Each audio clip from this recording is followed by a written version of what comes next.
আসসালামু আলাইকুম। সবাইকে স্বাগত জানাচ্ছি। আমি নাসরুল ইসলাম তন্ময়। শুরুতে বিআরবি কেবল সংবাদ শিরোনাম জানিয়ে দেব এই মুহূর্তে হাতে পাওয়া সর্বশেষ গুরুত্বপূর্ণ আপডেট বাংলা সংবাদ। শুরুতেই থাকছে আর যাতে কোনো স্বৈরাচারের জন্ম না হয়। বিএনপির কেন্দ্রীয় ক্রীড়া বিষয়ক সম্পাদক ও ঢাকা মহানগর উত্তর বিএনপির সদস্য সচিব আমিনুল হক বলেছেন, ছাত্র জনতার গণঅভ্যুত্থানে দেশ থেকে ফ্যাসিবাদ দূর হয়েছে, তবে ওই ফ্যাসিবাদের দোসররা এখনও রয়ে গেছে, যারা বিগত দিনে গুম, খুন, হত্যা, নির্যাতন আর লুটপাটের মাধ্যমে ফ্যাসিবাদকে শক্তিশালী করেছে, স্থায়ী রূপ দিয়েছে। এবার তাদের বিচার হবে। এই বাংলার মাটিতেই তাদের বিচার করা হবে। এবারে জানাবো, গরম পানিতে যুবদল কর্মীর শরীর ঝলসে দিলেন বিএনপি নেতা। বাগেরহাটের মোংলায় তুচ্ছ ঘটনাকে কেন্দ্র করে গরম পানি ঢেলে যুবদল কর্মীর শরীর ঝলসে দিয়েছে এক বিএনপি নেতা। শুধু শরীর ঝলসেই দেয়নি, বেধড়ক মারধর করে গুরুতর আহত করেন তাকে। আহত ওই যুবদল কর্মী এখন হাসপাতালের বেডে কাতরাচ্ছেন। জানাবো, ভারতের পশ্চিমবঙ্গকে অস্থিতিশীল করা হলে প্রধানমন্ত্রী নরেন্দ্র মোদীকে গদি থেকে সরিয়ে দেওয়া হবে বলে হুমকি দিয়েছেন রাজ্যটির মুখ্যমন্ত্রী মমতা বন্দ্যোপাধ্যায়। নরেন্দ্র মোদীকে সতর্ক করে মমতা বন্দ্যোপাধ্যায় বলেন, মোদীবাবু আপনার পার্টিকে দিয়ে আগুন লাগাচ্ছেন। মনে রাখবেন, বাংলায় যদি আগুন লাগান, আসামেও থেমে থাকবে না, নর্থ ইস্টেও থেমে থাকবে না, উত্তরপ্রদেশেও থেমে থাকবে না, বিহার, ঝাড়খণ্ড, দিল্লিতেও থেমে থাকবে না। আপনার চেয়ারটা টলমলো করে দেব। এদিকে বাংলাদেশের অন্তর্বর্তী সরকারের নেতৃত্ব গ্রহণ করবার পর প্রধান উপদেষ্টা অধ্যাপক ডক্টর মোহাম্মদ ইউনূসকে অভিনন্দন জানিয়েছেন সংযুক্ত আরব আমিরাতের প্রেসিডেন্ট শেখ মোহাম্মদ বিন জায়েদ আল নাহিয়ান। প্রধান উপদেষ্টার প্রেস উইং জানায়, বুধবার টেলিফোনে আলাপকালে প্রধান উপদেষ্টা ডক্টর মোহাম্মদ ইউনূস এবং অন্তর্বর্তী সরকার বাংলাদেশকে সমৃদ্ধির দিকে নিয়ে যাবে বলে শেখ মোহাম্মদ আশা প্রকাশ করেছেন। এবারে থাকছে, নিজেকে নির্দোষ দাবি করে ন্যায় বিচার চাইলেন আইনমন্ত্রী আনিসুল হক। বাড্ডা ফুজি টাওয়ারের সামনে সুমন শিকদারকে গুলি করে হত্যার অভিযোগে করা মামলায় সাবেক প্রধানমন্ত্রী শেখ হাসিনার বেসরকারি শিল্প ও বিনিয়োগ উপদেষ্টা সালমান এফ রহমান, আইনমন্ত্রী আনিসুল হকের 5 দিনের রিমান্ড মঞ্জুর করেছেন আদালত। বৃহস্পতিবার ঢাকার মেট্রোপলিটন ম্যাজিস্ট্রেট নুরুল হুদা চৌধুরী তাদের 5 দিনের রিমান্ড মঞ্জুর করেন। এছাড়া আদাবরে পোশাক শ্রমিক রুবেল হত্যা মামলায় সাবেক এমপি সাদেক খান এবং সেনা কর্মকর্তা জিয়াউল আহসানের 5 দিনের রিমান্ড মঞ্জুর করেছেন আদালত। এবং সর্বশেষ জানাবো আন্তর্জাতিক সংবাদ। তৃতীয় বিশ্বযুদ্ধের হুমকি রাশিয়ার। দেশটি যুক্তরাষ্ট্রকে ইঙ্গিত করে বলেছে, তৃতীয় বিশ্বযুদ্ধ শুরু হলে তা ইউরোপে সীমাবদ্ধ থাকবে না। রাশিয়ার অভ্যন্তরে পশ্চিমা অস্ত্র ব্যবহার করে ইউক্রেনের সাম্প্রতিক হামলার পরিপ্রেক্ষিতে এমন মন্তব্য করেছে মস্কো। দিন যতই গড়াচ্ছে ততই জটিল হয়ে উঠেছে রাশিয়া ইউক্রেন যুদ্ধ পরিস্থিতি। দীর্ঘ 2 বছরেরও বেশি সময় ধরে যুদ্ধ চালিয়েও ইউক্রেনকে কাবু করতে পারেনি পুতিন, বরং পশ্চিমাদের সহায়তায় আরও অগ্রসর হচ্ছে জেলেনস্কি বাহিনী। এতক্ষণ শিরোনাম শুনছিলেন, এবার বিস্তারিত। প্রিয় দর্শক, আপনি যদি এই চ্যানেলে নতুন হয়ে থাকেন, ভিডিওটি দেখতে দেখতে চ্যানেলটি সাবস্ক্রাইব করে আমাদের সঙ্গে থাকুন। আর এই ভিডিও সম্পর্কে আপনি আপনার মূল্যবান মতামতটি কমেন্ট বক্সে জানিয়ে দিন। আর হ্যাঁ প্রিয় দর্শক, জানিয়ে দিন ভিডিওটি কোথা থেকে দেখছেন। আর যাতে কোনো স্বৈরাচারের জন্ম না হয়, আমিনুল হক। বিএনপির কেন্দ্রীয় ক্রীড়া বিষয়ক সম্পাদক ও ঢাকা মহানগর উত্তর বিএনপির সদস্য সচিব আমিনুল হক বলেছেন, ছাত্র জনতার গণঅভ্যুত্থানে দেশ থেকে ফ্যাসিবাদ দূরীভূত হয়েছে, তবে এই ফ্যাসিবাদের দোসররা এখনও রয়ে গেছে, যারা বিগত দিনে গুম, হত্যা, নির্যাতন আর লুটপাটের মাধ্যমে ফ্যাসিবাদকে শক্তিশালী করেছে, স্থায়ী রূপ দিয়েছে। এবার তাদের বিচার করতে হবে। এই বাংলার মাটিতে তাদের বিচার হবে। দুপুরে রাজধানীর উত্তরখানের দোবাদিয়ায় বৈষম্যবিরোধী ছাত্র জনতার গণ আন্দোলনে নিহত উত্তরখান থানার 44 নং ওয়ার্ড বিএনপির যুব বিষয়ক সম্পাদক জুবায়ের রহমানের পরিবারের সাথে দেখা করে আর্থিক সহায়তা প্রদানের সময় তিনি এসব কথা বলেন। বিএনপির ভারপ্রাপ্ত চেয়ারম্যান তারেক রহমানের নির্দেশে ঢাকা মহানগর উত্তর এলাকায় আহত নিহতদের পরিবারের পাশে দাঁড়ানোর কর্মসূচি পালন করা হচ্ছে। জাতীয় ফুটবল দলের সাবেক অধিনায়ক আমিনুল হক বলেন, ছাত্র জনতার আন্দোলনে যাদেরকে হত্যা করা হয়েছে, যারা আজকে ভিকটিম, যারা আজকে তার স্বজনদের হারিয়েছেন, তারা যেন বিচার পায় সেটুকু নিশ্চিত করা হবে। তারা যেন মুক্ত স্বাধীন দেশে সম্মানের সাথে থাকতে পারেন, তাদের যেন সকল অধিকারের সম্মানের সাথে বিবেচনা করা হয়, সেটা নিশ্চিত করা হবে। দেশে আর কোনো স্বৈরাচার দেখতে চায় না উল্লেখ করে আমিনুল হক বলেন, আমরা চাই বাংলাদেশে সুস্থধারা রাজনীতি, যাতে বাংলাদেশে আর কোনো স্বৈরাচারের জন্ম না হয়।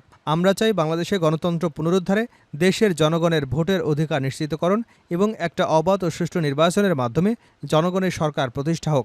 যেই সরকার আসুক, এদেশের জনগণের কথা মতো চলবে। গরম পানিতে যুবদল কর্মীর শরীর ঝলসে দিলেন বিএনপি নেতা। বাগেরহাটের মোংলায় তুচ্ছ ঘটনায় গরম পানি ঢেলে যুবদল কর্মীর শরীর ঝলসে দিয়েছেন এক বিএনপি নেতা। শুধু তার শরীরই ঝলসে দেয়নি, বেধড়ক মারধর করে গুরুতর আহত করেন তাকে। আহত ওই যুবদল কর্মী এখন হাসপাতালে কাতরাচ্ছেন। প্রভাবশালী বিএনপি নেতার হুমকি ধুমকি এবং ভয়ভীতিতে থানায় অভিযোগ দিতে পারছে না আহতের পরিবার। বুধবার সন্ধ্যায় এ ঘটনা ঘটে। আহত যুবদল কর্মী রতন হাওলাদারের স্ত্রী তানিয়া বেগম জানান, উপজেলার মিঠাখালী ইউনিয়নের চটেরহাট বাজার সংলগ্ন দোয়ারিজারা এলাকায় যুবদল কর্মী রতন হাওলাদারের উপর বুধবার সন্ধ্যা 7:30টার দিকে অতর্কিত হামলা চালান সুন্দরবন ইউনিয়নের মাদুরপাল্টা এলাকার বিএনপি নেতা ফরিদ শেখ। এ সময় ফরিদ এবং তার ভাতিজা সুজন ও ভাই রিয়াজ খোনকারের বেড় এলাকার সবুরের চায়ের দোকানের চায়ের কেটলি এনে গরম পানি দিয়ে রতনের শরীর ঝলসে দেন। এতে রতন আর্তনাদ শুরু করলে তাকে বেধড়ক মারপিট করতে থাকেন ফরিদগং। নির্যাতনের এক পর্যায়ে রতন অজ্ঞান হয়ে পড়লে তারা মারধরে ক্ষান্ত হন। খবর পেয়ে তার পরিবার তাকে উদ্ধার করে উপজেলা স্বাস্থ্য কমপ্লেক্সে ভর্তি করান। বর্তমানে হাসপাতালের বেডে শুয়ে কাতরাছেন টাইলস মিস্ত্রি রতন। রতনের স্ত্রী তানিয়া জানান, ফরিদগংয়ের ভয়ে তারা থানায় অভিযোগও দিতে পারছে না। তিনি বলেন, আমার স্বামী বিএনপির এক পক্ষের সমর্থক এবং ফরিদগং অন্য আরেক পক্ষের সমর্থক। এই দলাদলি নিয়েই মূলত এই ঘটনা ঘটিয়েছে ফরিদগং। অভিযোগের বিষয়ে মোংলা উপজেলা বিএনপির সাবেক সহসাধারণ সম্পাদক ফরিদ শেখ বলেন, আমি, আমার ভাই এবং ভাতিজা কেউই রতনকে মারধর করিনি, স্থানীয় জনগণ তাকে মারধর করেছে। মোদিকে গদি থেকে সরিয়ে দেবার হুমকি মমতার। ভারতের পশ্চিমবঙ্গকে অস্থিতিশীল করা হলে প্রধানমন্ত্রী নরেন্দ্র মোদিকে গদি থেকে সরিয়ে দেওয়া হবে বলে হুমকি দিয়েছেন রাজ্যটির মুখ্যমন্ত্রী মমতা বন্দ্যোপাধ্যায়। আরজিকর হাসপাতালে এক নারী ইন্টার্ন চিকিৎসককে ধর্ষণ এবং হত্যার ঘটনায় উত্তপ্ত ভারতের পশ্চিমবঙ্গ। বুধবার রাজ্যটির 12 ঘণ্টার বাংলা বন্ধ কর্মসূচি পালন করেছে দেশটির ক্ষমতাসীন দল বিজেপি। এদিন কর্মসূচি পালন করতে আসা বিক্ষোভকারীদের সঙ্গে পুলিশের ধাওয়া পাল্টা ধাওয়ার ঘটনা ঘটেছে। এই খবর জানিয়েছে হিন্দুস্তান টাইমস। এ বিষয় নিয়ে কথা বলতে গিয়ে মমতা এই হুঁশিয়ারি দেন। মোদিকে সতর্ক করে মমতা বলেন, মোদিবাবু, আপনার পার্টিকে দিয়ে আগুন লাগাচ্ছেন। মনে রাখবেন, বাংলায় যদি আগুন লাগান, আসামেও থেমে থাকবে না, নর্থ ইস্টেও থেমে থাকবে না, উত্তরপ্রদেশেও থেমে থাকবে না, বিহার, ঝাড়খণ্ডে, দিল্লিও থেমে থাকবে না। আপনার চেয়ারটা টলমল করে দেব। মমতা বন্দ্যোপাধ্যায় বলেন, কেউ কেউ মনে করছেন এটা বাংলাদেশ। আমি বাংলাদেশকে ভালোবাসি। ওরা আমাদের মতো করে কথা বলে। ওদের সংস্কৃতি আর আমাদের সংস্কৃতি এক। কিন্তু মনে রাখবেন, বাংলাদেশ একটা আলাদা রাষ্ট্র আর ভারতবর্ষ একটি আলাদা রাষ্ট্র। ভারতীয় সংবাদ মাধ্যম জানিয়েছে, আরজিকর হাসপাতালে নারী ইন্টার্ন চিকিৎসককে ধর্ষণ এবং হত্যাকাণ্ডের প্রতিবাদে পশ্চিমবঙ্গের সচিবালয় নবান্ন ঘেরাও কর্মসূচি দিয়েছিল ক্ষমতাসীন দল বিজেপি ও পশ্চিমবঙ্গ ছাত্র সমাজ। বুধবার রাজ্যটিতে 12 ঘণ্টার বাংলা বন্ধ কর্মসূচি পালন করেছে তারা। এ নিয়ে কথা বলেছেন মমতা। তার দাবি, নবান্ন ঘেরাওয়ের মাধ্যমে লাশ ফেলতে চেয়েছিল বিজেপি, যেন আন্দোলন উস্কে দেওয়া যায়, কিন্তু পুলিশ এমনটি হতে দেয়নি। মমতা বলেন, গতকালও ওরা লাশ চেয়েছিল, কিন্তু সংযত ছিল, রক্ত দিয়েছে, ধৈর্য দেখিয়েছে, পুলিশকে স্যালুট। আরজিকর হাসপাতালে ধর্ষণের সঙ্গে জড়িতদের ফাঁসি ইস্যুতে মুখ্যমন্ত্রী বলেন, ধর্ষণ করলে একমাত্র শাস্তি ফাঁসি। রাজ্যের হাতে ক্ষমতা থাকলে মাত্র 7 দিনে ফাঁসি দিয়ে দিতাম। এ সময় তিনি আগামী সপ্তাহে বিধানসভার অধিবেশন ডেকে ধর্ষণ বিরোধী বিল পাশ করবেন বলেও জানিয়েছেন। প্রধান উপদেষ্টাকে ইউএই প্রেসিডেন্টের ফোন। বাংলাদেশের অন্তর্বর্তী সরকারের নেতৃত্ব গ্রহণ করবার পর প্রধান উপদেষ্টা অধ্যাপক ডক্টর মোহাম্মদ ইউনূসকে অভিনন্দন জানিয়েছেন সংযুক্ত আরব আমিরাতের প্রেসিডেন্ট শেখ মোহাম্মদ বিন জায়েদ আল নাহিয়ান। প্রধান উপদেষ্টার প্রেস উইং জানায়, বুধবার টেলিফোনে আলাপকালে প্রধান উপদেষ্টা ডক্টর মোহাম্মদ ইউনূস এবং অন্তর্বর্তী সরকার বাংলাদেশকে সমৃদ্ধির দিকে নিয়ে যাবে বলে শেখ মোহাম্মদ আশা প্রকাশ করেছেন। অভিনন্দন জানিয়ে ডক্টর মোহাম্মদ ইউনূসকে ধন্যবাদ জানান তিনি। প্রধান উপদেষ্টা উপসাগরীয় দেশটিকে পৃথিবীর অন্যতম সমৃদ্ধ দেশে পরিণত করার জন্য তার দূরদৃষ্টি সম্পন্ন নেতৃত্বের প্রশংসা করেন। বিভিন্ন প্রাকৃতিক দুর্যোগের সময় বাংলাদেশের পাশে দাঁড়ানোর জন্য ইউএইকে ভালো বন্ধু হিসেবে উল্লেখ করে অধ্যাপক ডক্টর ইউনূস বলেন, উপসাগরীয় দেশটিতে বাংলাদেশের লাখ লাখ মানুষ কর্মরত। দেশটি বাংলাদেশের রেমিটেন্সের গুরুত্বপূর্ণ উৎস। দুই নেতা জনশক্তি, কর্মসংস্থান, বাণিজ্য, বিনিয়োগ সম্প্রসারণে দ্বিপাক্ষীয় স্বার্থ সংশ্লিষ্ট বিষয় নিয়েও মত বিনিময় করেন।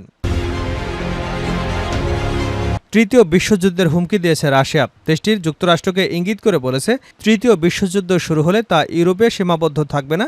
রাশিয়ার অভ্যন্তরে পশ্চিমা অস্ত্র ব্যবহার করে ইউক্রেনের সাম্প্রতিক হামলার পরিপ্রেক্ষিতে এমন মন্তব্য করে মস্কো। দিন যত গড়াচ্ছে ততই জটিল হয়ে উঠেছে রাশিয়া ইউক্রেন যুদ্ধ পরিস্থিতি।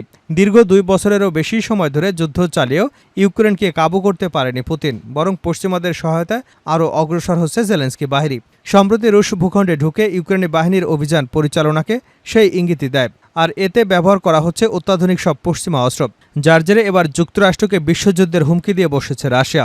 বার্তা সংস্থা রয়টার্সের এক প্রতিবেদনে বলা হয়, রাশিয়ার ভেতরে পশ্চিমা অস্ত্র দিয়ে আঘাত করার অনুমতি দিয়ে আগুন নিয়ে খেলা শুরু করেছে পশ্চিমা দেশগুলো। এ সময় তৃতীয় বিশ্বযুদ্ধ শুরু হলে তা ইউরোপে সীমাবদ্ধ থাকবে না বলেও স্পষ্ট হুঁশিয়ারি দেন পরমাণু শক্তিধর মস্কো। চলতি মাসের শুরুর দিকে রাশিয়ার কুরস্ক অঞ্চলে ভয়াবহ হামলা চালায় ইউক্রেন বাহিনী।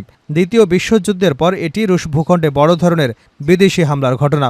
ইউক্রেনের এমন হামলার পর কড়া জবাব দেবার হুঁশিয়ারি দিয়েছেন পুতিন। রুশ পররাষ্ট্রমন্ত্রী সের্গেই ল্যাভরভ জানান, পশ্চিমারা ইউক্রেন যুদ্ধকে আরও উস্কে দিতে চাইছে, এমনকি পশ্চিমা অস্ত্র ব্যবহারে নিয়ন্ত্রণ শিথিল করবার অনুরোধ বিবেচনা করে সংঘাতকে নিজেদের দুয়ারে ডেকে আনতে চাইছে। 2022 সালে ইউক্রেনের বিশেষ সামরিক অভিযান শুরুর পর থেকেই যুদ্ধ ইউক্রেনের সীমান্তে ছড়িয়ে যাওয়ার সতর্কতা দিয়ে আসছিল। যদিও এই মার্কিন নেতৃত্বাধীন ন্যাটো সামরিক জোটের সঙ্গে কোনো প্রকার সংঘাতে যেতে চায় না বলেও জানায় রুশ প্রেসিডেন্ট। রুশ পররাষ্ট্রমন্ত্রী জানান, আমেরিকার তৃতীয় বিশ্বযুদ্ধ সম্পর্কে কথোপকথনে এমন অসামঞ্জস্যপূর্ণ কথা বলেছে। খোদা না করুক যদি এমনটা ঘটে, তবে এককভাবে ইউরোপকে বেশি খুঁতের মুখে ফেলবে। এদিকে আলোচনার মাধ্যমে রাশিয়ার সঙ্গে যুদ্ধ শেষ করবার একটি পরিকল্পনার কথা জানান ইউক্রেনের প্রেসিডেন্ট ভলোদিমির জেলেনস্কি। তবে আলোচনায় ইউক্রেনকে একটি শক্তিশালী অবস্থানে থাকতে হবে বলেও মন্তব্য করেন তিনি। এজন্য মার্কিন প্রেসিডেন্ট জো বাইডেন এবং দেশটির পরবর্তী প্রেসিডেন্ট নির্বাচনে প্রধান দুই দলের প্রার্থীদের কাছে তিনি একটি বিজয় পরিকল্পনা উপস্থাপন করতে যাচ্ছেন। মঙ্গলবার ইউক্রেনের রাজধানী কিয়েভে এমনটা জানান জেলেনস্কি।